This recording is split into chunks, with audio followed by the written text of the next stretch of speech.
બાપુ સમજવા જેવા શબ્દો છે. આ દુનિયામાં સૌથી વધારે જો ઝેર હોય તો એ ઝેર ઈર્ષામાં છે. એટલે ક્યારેય પણ કોઈની ઈર્ષા કરવી નહીં.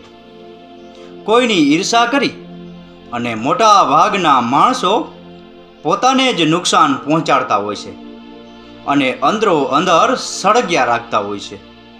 આપણા શાસ્ત્રોમાં કહ્યું છે કે જે માણસ બીજાની ઈર્ષા કરે છે એ એમના મનની શાંતિ અને સુખ તો ગુમાવી બેસે છે, સાથે સાથે એમના મગજનું સંતુલન પણ ખોરવાઈ જાય છે અને સમય જતાં એનો સ્વભાવ પણ કજિયારો બની જાય છે. એટલે કહું છું કે દુનિયા ભલે આપણી ઈર્ષા કરે, દુનિયા ભલે આપણી નિંદા કરે, પણ આપણે ક્યારેય પણ કોઈની ઈર્ષા કે નિંદા કરવી નહીં.